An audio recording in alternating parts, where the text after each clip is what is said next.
दोस्तों कैसे हैं आप लोग? उम्मीद करता हूँ आप लोग अच्छे होंगे।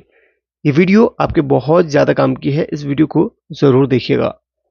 जैसे कि आप जानते हैं कि हमारे चैनल पर सेट टॉप बॉक्स की रिपेयरिंग से रिलेटेड बहुत सारी वीडियोज़ हमने पहले बनाई हैं और आपको बहुत अच्छे तरीके से सिखाया भी है कि किस तरीके से सप्लाई को रिपेयर किया जाता है, सप्लाई में आने वाले सभी फॉल्ट्स को ठीक किया जाता है, कार्ड की प्रॉब्लम्स का आपको बहुत सारा सॉल्यूशन बताया, सॉफ्टवेयर से रिलेटेड भी जो प्रॉब्लम्स आती हैं, उसका भी आपको बहुत बार सॉल्यूशन बताया है। आप उन वीडियोज़ को देखकर भी सीख सकते हैं। लेकिन बहुत बार हमें एक कमेंट आती है कि जो उसकी डिस्प्ले होती है उसमें जो प्रॉब्लम होती है उसका कैसे सॉल्यूशन करते हैं, किन-किन जगह से डिस्प्ले की प्रॉब्लम हमें देखने के लिए मिलती है, इस वीडियो में आपको बताऊँगा।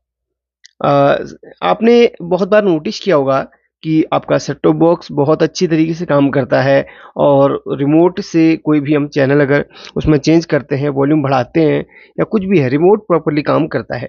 लेकिन डिस्प्ले इसमें काफ़ी बार प्रॉपर नहीं आ पाती है। इसमें ये जो डिजिट्स है वो कटे हुए आ रहे हैं या इसमें जो डिस्प्ले है पूरी तरीके से बंद हो गई है। लेकिन काम सब कुछ कर रहा है, रिमोट वगैरह सब कुछ काम कर, लेकिन डिस्प्ले में दिखाई कुछ नहीं दे रहा है। ऐसी प्रॉब्लम बहुत बार हमें देखने के लिए मिलती है। इसका ये जो प्रॉब्लम होती है वो 2-3 जगह से आती है और इसका सॉल्यूशन आप बहुत आसान तरीके से कर सकते हैं। सबसे पहले तो ये जो फॉल्ट होता है वो आता है हमारा डिस्प्ले से। यानी कि जो ये इसमें आप देख रहे हैं, ये जो सेगमेंट डिस्प्ले होती है, जो इसमें आपको ये दिख रहे हैं ना, ये नंबर्स वगैरह, ये एक इसके अंदर भी एक एलईडी होती है, जो कि यहाँ पर ये एलईडी का ये पूरा यहाँ पर आप देख रहे हैं, ये सेगमेंट डिस्प्ले बोलते हैं। 1, 2, 3, 4, 5, 6, 7 तो इसके अंदर आपको 7 एलईडी देखने के लिए मिलते हैं, 7 सेगमेंट डिस्प्ले बोलते हैं। तो इसी तरीके से सभी के अंदर एक छोटी-छोटी ये जो लाइन्स है ना, ये एलईडी ही है। अगर ये एलईडी अंदर से अगर फ्यूज हो जाती है, ठीक है?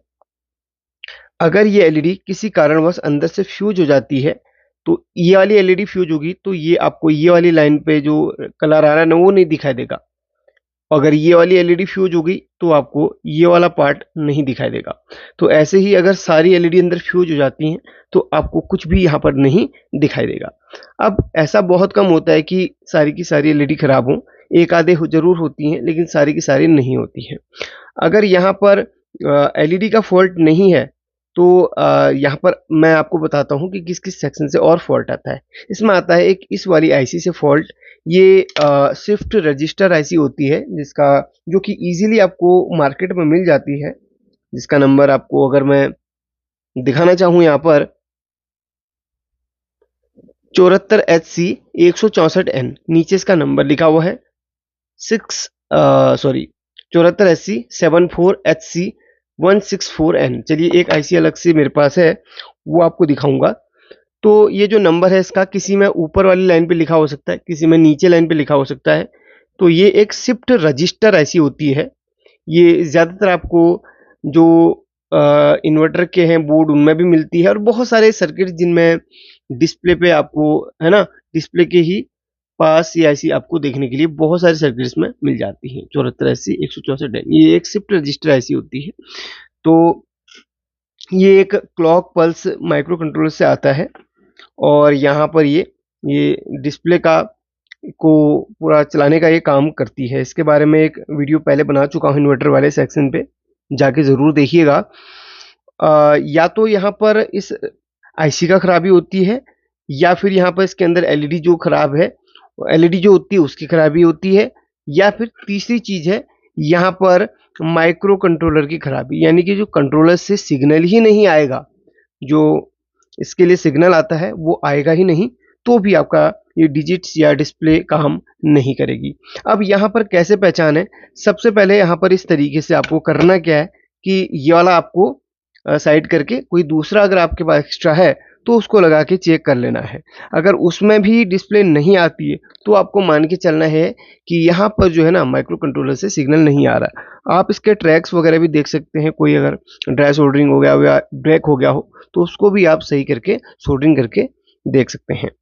और अगर यहीं से फॉल्ट है, अगर मान लिया जाए ये डिस्प्ले से ही फॉल्ट है, तो आपको यहाँ पर आपको सबसे पहले आईसी को चेंज करके देखना होगा। लगभग 80% जो केस होता है वो आईसी का ही होता है। आईसी को चेंज करने से प्रॉब्लम का सॉल्यूशन हो जाता है।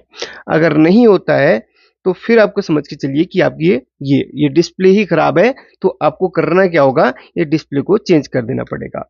आपके पास बहुत सारे सेट टॉप बॉक्स होंगे जिनके अंदर इस तरीके का लगा होगा ना, ये देखिए। तो इसकी डिस्प्ले आप मैच कर लीजिएगा, आईसी मैच कर लीजिएगा और इसकी डिस्प्ले को वहां पर आप लगा सकते हैं। देखिए सर, आप पूरे पत्ते को भी लगा सकते हैं, लेकिन क्या होता है सभी के खांचे अलग अलग होते हैं। तो एक काम कीजिए, इसकी डिस्प्ले उठा के इसमें डाल दीजिएगा। अगर आप रिपेयरिंग का काम करते हैं तो आपके पास बहुत सारा रॉ मटेरियल होगा, तो वहां से भी आप उठा के डाल सकते हैं।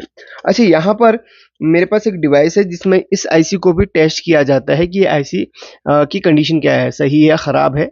तो ये शिफ्ट रजिस्टर आईसी को, जैसे मैंने आपको कुछ दिनों पहले बताया था, अगर आप देखना चाहे वीडियो आगे भी देख सकते हैं। तो यहाँ पर देखिए, सबसे पहले तो होता क्या है। अच्छा, एक चीज मैं और बता देना चाहूंगा। ये काफी बार क्या होता है ना, यहाँ पर आईसी के लिए वोल्टेज नहीं मिलने की वजह से भी ऐसा होता है। तो यहाँ पर वोल्टेज, वैसे तो इसको चेंज करने से ही आपको पता चल जाएगा। इसके अगर आप दूसरा लगा के चेक करेंगे तो आपको पता चल जाएगा। अगर चल रहा है तो फिर आप समझ के चलिए कि आपकी जो पैनल है उसी में कुछ ना कुछ खराबी है। आपको ट्रैक वगैरह सही से चेक कर लेना और 3.3 वोल्ट जहाँ पे आ रही है, जैसे कि इसमें कैपेसिटर पे ये जो पॉजिटिव है उस पे आपको चेक कर लेना है कि वोल्टेज बन रही है कि नहीं। जैसे कि आपको मैं दिखाना चाहूँगा, क्योंकि वोल्टेज ही सबसे मेन है आपको चेक करनी। तो सारी चीज़ें ही बताता चलूँ आपको। ये जो कैपेसिटर है इस पे ही आपको वोल्टेज यहाँ पर चेक कर लेनी है। तो कैपेसिटर पे आपको पता चल जाएगा कि वोल्टेज बन रही है कि नहीं। 2.9 वोल्ट है, वहाँ से कितनी आ रही है, वहाँ से भी एक बारी हम कंफर्म कर लेते हैं। इधर से ही 2.9 वोल्ट आ रही है, तो यहाँ पर वही हमें वोल्टेज यहाँ पर मिल जाएगी। तो यहाँ पर वोल्टेज ओके होनी चाहिए। नहीं होती है तो काफ़ी बार क्या होता है, इसका भी प्रॉब्लम होता है। इसके अंदर कोई अगर वायर ब्रेक हो जाए तो भी आपको प्रॉब्लम देखने के लिए मिल सकती है। ठीक है, वोल्टेज वगैरह जरूर चेक कीजिएगा। अब यहाँ पर जो आईसी लगी है ना, ये आपको 10, 15, 20 रुपए में आसानी से मार्केट में मिल जाती है, ये वाली आईसी। चलिए अब मैं आपको दिखाता हूँ कि इस आईसी को टेस्ट कैसे करना है। अगर आपको वीडियो आगे देखनी हो तो देख सकते हैं, नहीं देखनी हो तो वीडियो को छोड़ सकते हैं। ये वो डिवाइस है जिसमें इस आईसी को टेस्ट किया जाता है। ये एक यूनिवर्सल प्रोग्रामर है और इस प्रोग्रामर में बहुत सारे काम हो जाते हैं। ठीक है, तो यहाँ पर इस आईसी को हम लगाते हैं और इसको हम लॉक कर देते हैं। इसकी पोजीशन किस तरीके से रखनी है, और इसके बाद अब हम चलते हैं अपने लैपटॉप की स्क्रीन की तरफ। और यहाँ पर आप देख सकते हैं, यहाँ पर सीरियल नंबर वगैरह सब कुछ आ गया। अब इस आईसी का नंबर हमें ऊपर इसमें लिखना है। जैसे इस आईसी का नंबर है 74SC, तो यहाँ पर मैं लिखूंगा 74SC 165 था, कंफर्म करते हैं 164 था। तो यहाँ पर दो आईसीज आ गई हैं, तो इसमें से चलिए पहली वाली हम सिलेक्ट करते हैं। इसको हमने सिलेक्ट कर लिया है, तो यहाँ पर इसको हम टेस्ट करते हैं। इसको रीड नहीं किया जा सकता है, इसको सिर्फ इसका लॉजिक टेस्ट होता है। तो लॉजिक टेस्ट इसको हम करते हैं, हम इसमें क्लिक करते हैं। तो आप देख सकते हैं वेक्टर टेस्ट पास हो गया है, यानी कि जो यहाँ पर आप देख सकते हैं इसमें सारे इसने टेस्ट कर लिए हैं। अगर इसमें फेल बताता है तो आप समझ लीजिए आपकी आईसी खराब है। अगर वैसे डिवाइस तो आपके पास होगा तो ठीक है, नहीं है तो सिर्फ मैंने एक नॉलेज के तौर पे इस पार्ट को और ऐड किया हुआ है कि ये आईसी भी टेस्ट होती है। ठीक है, बाकी ये जो प्रोग्रामर है बहुत सारा काम करता है भाई। ये इससे हमारे लगभग आप मान के चलिए कि इससे बहुत सारी आईसीज को हम प्रोग्राम कर सकते हैं, और माइक्रो कंट्रोलर है उनको प्रोग्राम कर सकते हैं। इसमें बहुत सारी डिवाइस की लिस्ट भी है, तो अगर मेरे पास अभी अवेलेबल होगी तो दिखाता हूँ। ये देखिए, तो यहाँ पर आप देख सकते हैं पूरी लिस्ट है। मान के चलिए कि इसमें हज़ारों आईसीज हैं की लिस्ट है जिनको आप प्रोग्राम कर सकते हैं। देखिए हज़ारों आईसीज होंगी, हर कंपनी की विंडबॉन्ड, स्पेंसन और कई सारी कंपनी है, एटमल, एटमेगा, कई सारी है। मैं थक जाऊंगा लेकिन ये लिस्ट ख़त्म नहीं होने वाली। अभी लिस्ट इतनी ही पहुंची हुई है। देखिए ये लिस्ट अभी इतनी बाकी है। तो बहुत सारी आईसी इसके अंदर अभी है, माइक्रोन है, बहुत सारी है।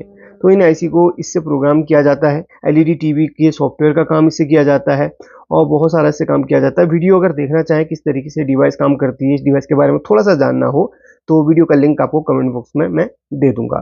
तो चलिए, आपने यहाँ पर सीख लिया हो किस तरीके से डिस्प्ले की प्रॉब्लम का सोल्यूशन हम कर सकते हैं। वीडियो को लाइक और शेयर ज़रूर कीजिएगा और ऐसी जानकारियाँ आपको हमारे चैनल पर मिलते रहेंगी। शुक्रिया वीडियो देखने के लिए।